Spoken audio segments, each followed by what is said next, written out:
সম্মানিত প্রিয় হাজিরিন, পবিত্র মাহে রমজান শুরু হতে না হতেই আজকে 9 তারিখ, 9টি রোজা আমরা অতিবাহিত করছি।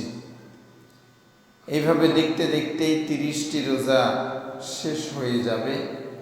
শাওয়াল মাসের চাঁদ আকাশে উদিত হবে।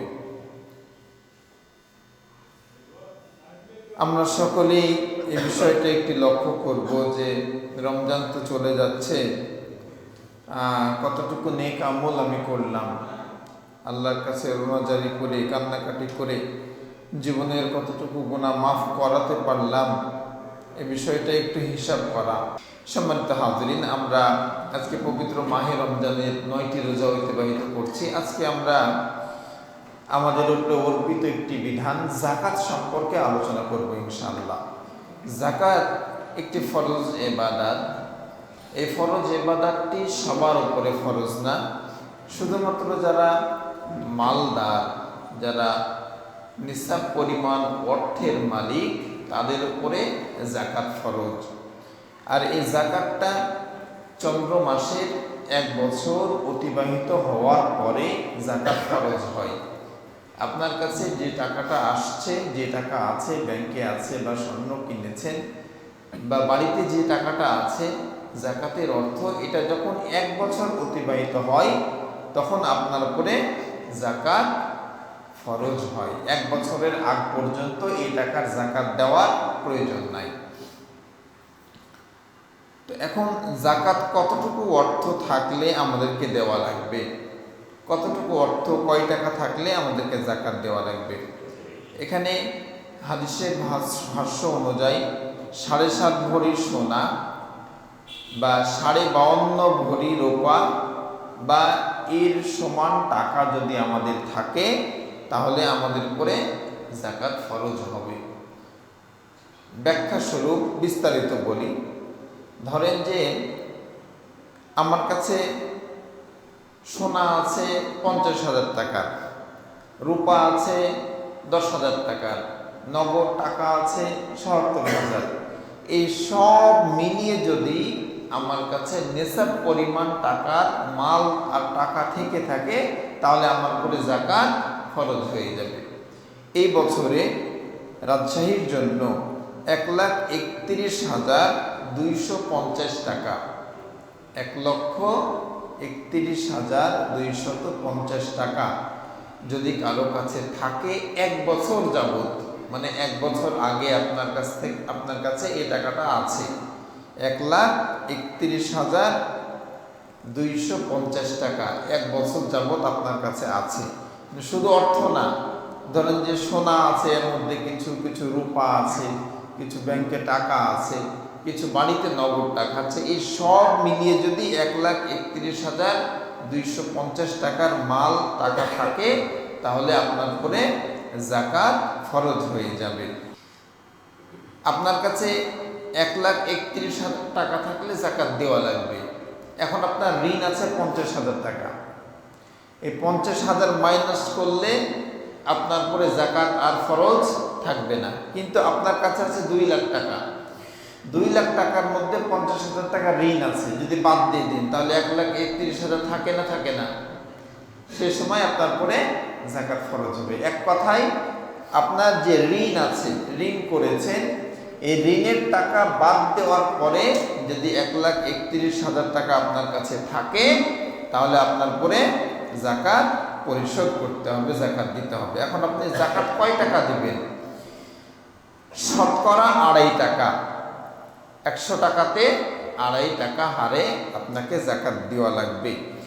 1 লাখ টাকাতে 2,500 টাকা যাকাত আসবে। এখন এই যাকাতটা কাকে দিব, কারা যাকাত পাবে, এই যাকাত কারা পাবে, এ সম্পর্কে সূরা তাওবা 60 নম্বর আয়াতে আল্লাহ বিস্তারিত আলোচনা করেছেন যে এখানে কে কে যাকাত খেতে পারবে। আল্লাহ রাব্বুল আলামিন বলেন, ইন্নামাস সাদাকাতু লিল ফুকারাই ওয়াল মাসাকিনা ওয়াল আমিলিনা আলাইহা ওয়াল মাসাকিনি ওয়াল আমিলিনা আলাইহা ওয়াল মুআল্লাফাতি কুলুবুহুম ওয়া ফির রিকাবি ওয়াল গারিমিনা ওয়া ফি সাবিলিল্লাহি ওয়া বানিস সাবিল ফারিদাতাম মিনাল্লাহ আল্লাহু আলিমুন হাকিম। আল্লাহ বলছেন, নিশ্চয়ই যারা ফকির এক নম্বরে যারা ফকির, যারা অসহায়, তারা এই জাকাত খেতে পারবে। অল মাসাকিন, যারা মিসকিন, একবারে নিঃস্ব, কিচ্ছু নাই, মানে শরীরে যে পোশাক আছে এটাই শেষ সম্বল, কিছুই নাই। ফকির মানে চলার মতো কিছু আছে, থাকার মতো জায়গা আছে, একে বলা হয় ফকির। আর মিসকিন মানে একবারে নিঃস্ব, কিচ্ছু নাই। তো এক নম্বরে ফকির, দুই নম্বরে মিসকিন, তিন নম্বরে ওয়াল আমিলিনা আলাইহা, এই জাকাতের অর্থ যারা আদায় করে, ওই আদায়কারী এই জাকাতের অর্থ গ্রহণ করতে পারবে।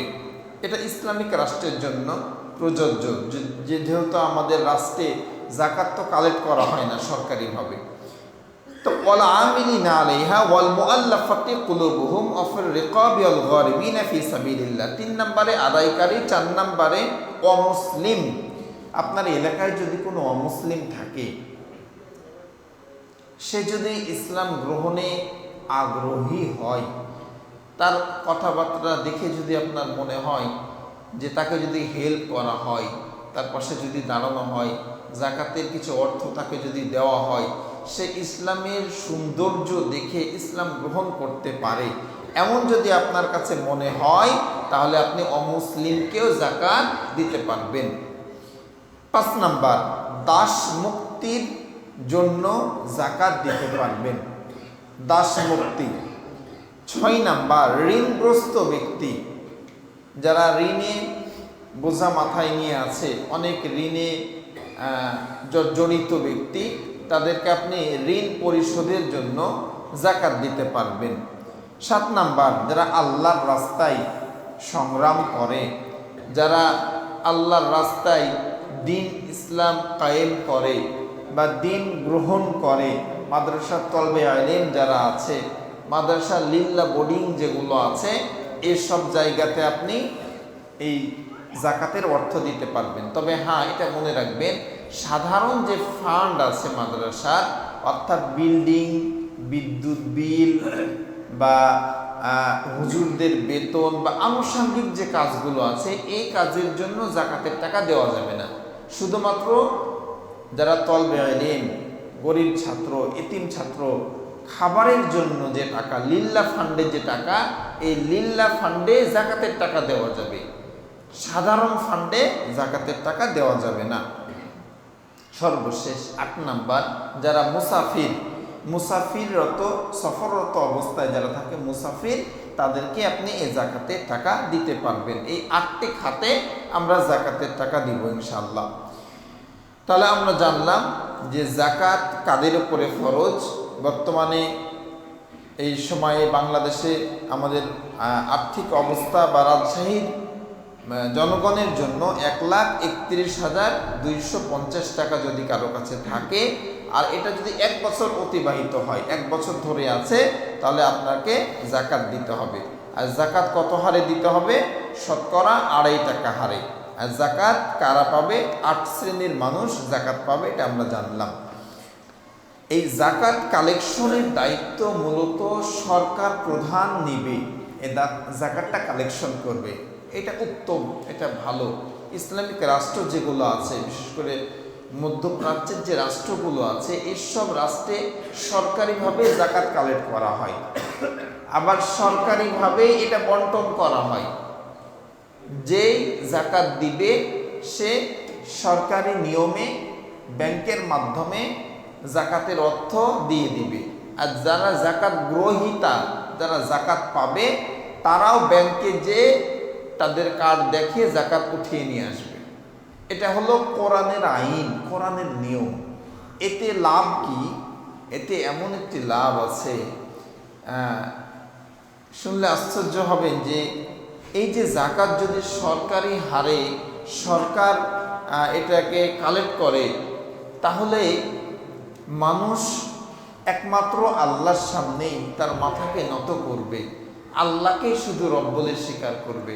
মানে এটা এত সুন্দর একটা সিস্টেম যে আপনি যদি কারো কাছ থেকে জাকাতের 100 টাকা নেন, 1000 টাকা নেন, 200 টাকা নেন, তাহলে যতদিন তাকে আপনি দেখবেন, তাকে দেখার পরে লজ্জায় আপনার মাথাটা নত হয়ে যাবে। আপনার মনের মধ্যে একটা লজ্জা কাজ করবে, অপমান বোধ কাজ করবে। আর যদি এটা সরকার কালেক্ট করে তাহলে সব টাকা এক জায়গাতে আসবে, সবার টাকা এক জায়গাতে আসলো, কার টাকা আসলো কোথায় আসলো কেউ জানবে না, আর যারা নিয়ে যাবে তারাও বুঝবে না আমি কার টাকা নিলাম। আল্লাহ রাব্বুল আলামিন চান যে তার সকল গোলাম শুধুমাত্র তার সামনে মাথা নত করুক, দুনিয়ার আর কোনো গোলামের সামনে মাথা নত করুক, অন্য কোনো গোলামকে দেখে লজ্জিত হোক, এটা আল্লাহ চান না। এজন্য কোরআনে আল্লাহ আদেশ করেছেন, আল্লাযীনা ইম্মাক্কান্নাহুম ফিল আরদি আকামুস সালাহ ওয়া আতাউজ যাকাত। যখন আমি কাউকে রাষ্ট্র ক্ষমতা দিব তাদের চারটি কাজ। আকামুস সালাহ, তারা নামাজ প্রতিষ্ঠিত করবে, ওয়া আতাউজ যাকাত, যাকাত কালেক্ট করবে, ওয়া আমারু বিল মারুফ, সৎ কাজে আদেশ করবে, ওয়া নাহাউ আনিল মুনকার, অসৎ কাজে মানুষকে বাধা দিবে। এটা কাদের ডিউটি ভাই? যারা রাষ্ট্রপ্রধান হবে, যারা রাষ্ট্র পরিচালিত করবে, এই চারটা দায়িত্ব আল্লাহ তাদেরকে দিয়েছেন। আল্লাযীনা ইম্মাক্কান্নাহুম, আল্লাহ আদেশ করেছেন যে আমি যাদেরকে রাষ্ট্র ক্ষমতা দিব এই চারটা কাজ তারা করবে। আমরা আশা করব যেন আমাদের দেশে এই যাকাতটা রাষ্ট্রই কালেক্ট করে, যেন আমাদেরকে নিজ হাতে দেওয়া না লাগে। এতে আমাদের জন্য কল্যাণ, এতে আমাদের লাভ হবে। আর সরকার যদি কালেক্ট করে যাকাত, তাহলে এটা আমরা পুঙ্খানুপুঙ্খ দিতে পারবো। আমার অর্থের হিসাব সরকার নেবে, আমি ক টাকার মালিক, আমার কোন কোন সম্পত্তি এই যাকাতের মধ্যে আসবে, এগুলো সব হিসাব বের করে সে পুঙ্খানুপুঙ্খ নিতে পারবে। আর যাকাত যখন আমি পুঙ্খানুপুঙ্খভাবে দিব তখন আমার আর্থিক ইবাদতটা পরিপূর্ণ হবে। কেননা মানুষ আর্থিক ইবাদত করতে চায় না। আল্লাহ রাব্বুল আলামিন যেখানে সাবধানতা অবলম্বন করতে বলেছে, বিশেষ করে অর্থের বিষয়ে, সেখানে আল্লাহ আগে বলেছেন যে তোমাদের মাল সম্পত্তি, তোমাদের সন্তান সন্ততি, তোমাদের দুনিয়ার সকল মানুষের চেয়ে আমি আল্লাহকে বেশি ভালোবেসো, বেশি ভয় করো। তোমার অর্থ সম্পত্তি, তোমার সন্তান সন্ততি আমার জিকির থেকে তোমাকে যেন বিমুখ না করে। মানে আল্লাহ জানে যে তার গোলামেরা টাকাকে কত বেশি ভালোবাসবে, এজন্য বারবার সাবধানতা অবলম্বন করতে বলেছে যে বান্দারা তোমরা অর্থ সম্পত্তিকে ভালোবেসে আমার জিকির থেকে, আমার স্মরণ থেকে তোমরা বিমুখ হয়ে যেও না। আল্লাহ জানেন। এজন্য সরকার যখন যাকাত কালেক্ট করবে তখন পুঙ্খানুপুঙ্খ বের করবে যে আমার কয় বিঘা সম্পত্তি আছে, আমার কয়টা গাড়ি আছে, কয়টা বাড়ি আছে, আমার ব্যাংক ব্যালেন্স কত আছে। এখন এগুলো জানা খুবই ইজি। আপনার শুধু এনআইডি কার্ড যদি সরকার সার্চ করে, নাম্বারটা যদি দেয়, এক ক্লিকে সব বের হবে। আপনার কত লক্ষ টাকা কোন ব্যাংকে আছে, কয় জায়গায় কয়টা জমি আছে, কয়টা গাড়ির মালিক, কি কি আছে, সব বের করা সম্ভব। আশ্চর্য হবেন আপনি। তো যাই হোক, এজন্য সরকার যদি যাকাত কালেক্ট করে তাহলে এটা 100% হবে। আর আপনারা শুনলে আশ্চর্য হবেন, বর্তমান বাংলাদেশে এমনও অনেক ধনী আছে যারা যদি যাকাত পুঙ্খানুপুঙ্খ বের করে কোটি কোটি টাকা যাকাত বের হবে এক একজন মানুষের। এত টাকার মালিক বাংলাদেশে আছে। রাজশাহীতে অনেক বড় বড় ধনী আছে ভাই, টাকার কুমির, জমি জায়গাতে ভরে রেখেছে, হাজার হাজার বিঘা জমির মালিক। এগুলোর যাকাত তারা দেয় না। কার মতো? কারুন। হযরত মূসা আলাইহিস সালাতু ওয়াস সালামের চাচাতো ভাই ছিল কারুন। তো এই কারুন এক অবস্থায় খুবই গরিব ছিল, জীবনের প্রথমে সে খুবই গরিব ছিল। তো মূসা আলাইহিস সালাতু ওয়াস সালামের কাছে বারবার আসে, এসে ঘ্যান ঘ্যান করে যে আল্লাহকে একটু বলো, আল্লাহ যেন আমাকে কিছু সচ্ছলতা দান করে, টাকা পয়সা দান করে। হযরত মূসা আলাইহিস সালাতু ওয়াস সালাম কারুনের জন্য আল্লাহর কাছে দোয়া করে, আল্লাহ আমার চাচাতো ভাই যখনই আমার কাছে আসে আমাকে বলে দোয়া করার জন্য, আমি যেন তার জন্য দোয়া করি, তাকে যেন তুমি অর্থ বৃদ্ধি করে দাও। আল্লাহ গো, আমি বলি আমার চাচাতো ভাই কারুনকে কিছু অর্থ সম্পত্তির মালিক তুমি বানিয়ে দাও। সময়ের পরিক্রমায়, সময়ের ব্যবধানে আল্লাহ রাব্বুল আলামিন কারুনকে এত সম্পদ দান করেছিলেন, এত সম্পদ দিয়েছিলেন। একদল শক্তিশালী যুবক লাগতো কারুনের সিন্ধুকের চাবিগুলো বহন করার জন্য। টাকা বহন করা না ভাই, সোনা বহন করার জন্য না, তার যে সিন্ধুক ছিল সিন্ধুকের চাবিগুলো বহন করার জন্য একদল যুবক লাগতো। সুবহানাল্লাহ। একদল, 2, 4, 5টা না, একটা দল, মানে 20-50টা যুবক লাগতো তার সিন্ধুকের চাবি বহন করার জন্য। তাহলে কি পরিমাণ অর্থ সম্পত্তি আল্লাহ কারুনকে দিয়েছিল। হযরত মূসা আলাইহিস সালাতু ওয়াস সালাম কারুনকে ডাক দিয়ে বলে, ভাই কারুন, তুমি তো এক সময় নিঃস্ব ছিলে, আমি দোয়া করে, দোয়ার মাধ্যমে এত সম্পত্তির মালিক তুমি হয়েছো। এখন তো তোমার উপরে যাকাত ফরজ হয়ে গিয়েছে, আল্লাহর রাস্তে তুমি তোমার সম্পদ থেকে যাকাতের অর্থগুলো বের করে যাকাত দিয়ে দাও। কারুন বলে, না না মূসা, তুমি কি বলো, তোমার আল্লাহ কেন আমাকে সম্পদ দিবে? এটা তো আমি আমার জ্ঞান দ্বারা, আমার বুদ্ধি দ্বারা, যোগ্যতা দ্বারা অর্জন করেছি। বলুন নাউজুবিল্লাহ। যে কারুন একসময় মূসা নবীর কাছে এসে জ্ঞান জ্ঞানিয়েছে যে আল্লাহর কাছে দোয়া করো আমার যেন সম্পদ বৃদ্ধি হয়, আর সেই কারুন বলছে যে আমার যোগ্যতা দিয়ে আমি এগুলো অর্জন করেছি, তোমার আল্লাহ কেন আমাকে দিবে? হযরত মূসা আলাইহিস সালাতু ওয়াস সালাম বলে, কারুন, তুমি তো সীমা লঙ্ঘন করছো। তুমি যদি আল্লাহর অর্থ, আল্লাহর দেওয়া অর্থর হক আদায় না করো, যাকাত তুমি না দাও, আল্লাহর পক্ষ থেকে পাকড়াও আসবে, আল্লাহর আযাব তোমার উপরে আসবে, যে আযাব তুমি গ্রহণ করতে পারবে না। হযরত মূসা আলাইহিস সালাতু ওয়াস সালামের কথা শুনে কারুন বলছে, তোমার আল্লাহর গজবের অপেক্ষায় আমি আছি, আসো গজব দেখব।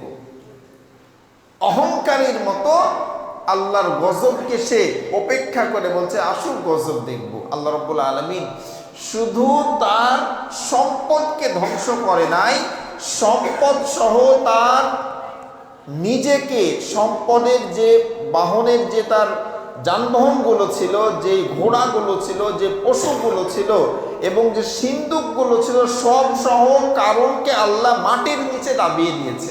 সুবহানাল্লাহ। শুধু দাবাই নাই, প্রতিদিন 1 বিঘত পরিমাণ আল্লাহ মাটির নিচে তাকে নিয়ে যাচ্ছেন। প্রতিদিন 1 বিঘত পরিমাণ সে নিচে চলে যাচ্ছে।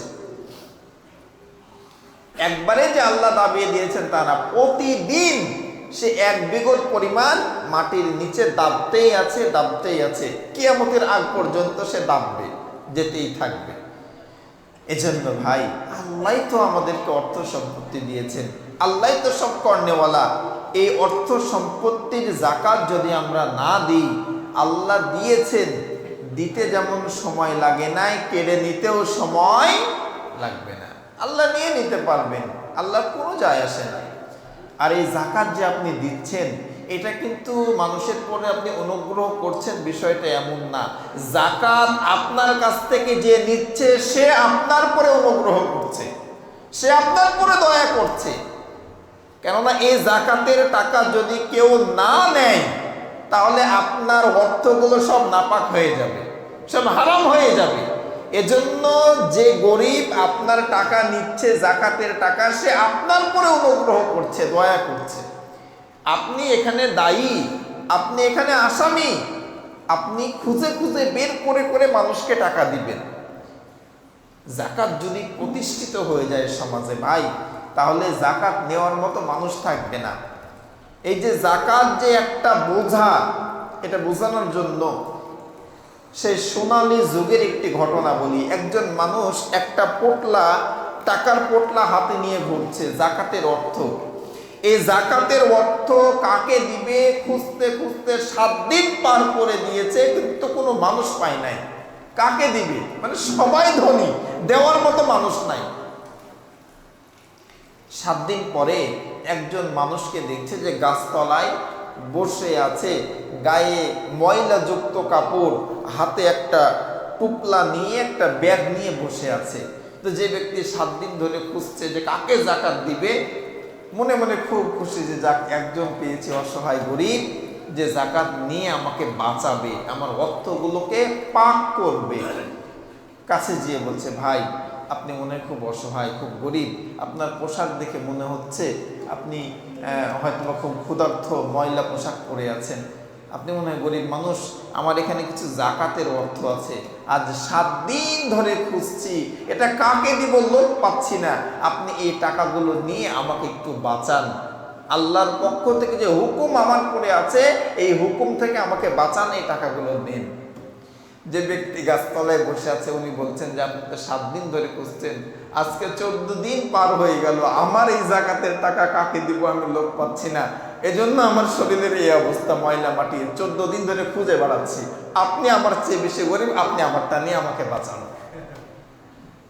আপনার যে টাকা যে থলে এর চেয়ে আমার থলে বড়, আপনি আমারটা নেন দিয়ে আমাকে বাঁচান, আমার চেয়ে আপনি বেশি গরিব। যদি জাকাত সমাজে প্রতিষ্ঠিত হয়ে যায়, সমাজে কেউ গরিব থাকবে না। আর আমরা যে জাকাত দিই, জাকাত দেওয়ার সিস্টেম হলো এটা ভুল সিস্টেম ভাই। এই লুঙ্গি শাড়ি, এই বাজার হাট সয়দা কিনে আমরা জাকাত দিই, এটা তো নিয়ম না। আপনার মনে করেন 5 লাখ টাকা জাকাত এসেছে, এই 5 লাখ টাকা থেকে যে জাকাত পাবে, যে গরিব অসহায়, তাকে একটা অটো কিনে দিবেন, তাকে একটা ছোট্ট মুদিখানার দোকান করে দিবেন, একটা ব্যবসা প্রতিষ্ঠান করে দিবেন। এখান থেকে সে সবল হবে, 2 বছর 4 বছর 5 বছর পরে সেও জাকাত পরিমাণ অর্থের মালিক হয়ে সেও জাকাত দিবে। এটা হলো সিস্টেম। আর আমরা করছি কি, ওই যে 2-5টা লুঙ্গি শাড়ি কিনে নিয়ে আসছি, বাজার হাট করে নিয়ে এসে ওগুলাকে জাকাত দিচ্ছি, এটা নিয়ম না। এইভাবে কেন জাকাত দেবে না? এলে আমরা মন করা তৈরি করেছি জাকাতের লুঙ্গি আর শাড়ি। ভাই যে শাড়ি আর লুঙ্গি মশারির চেয়েও পাতলা, ও পড়া আর একটা বিপদ, ওটা ঢাকার লাগে আর একটা কাপড় পরা লাগে। তো যাই হোক ভাই, এটা নিয়ম না, এটা আমরা করব না।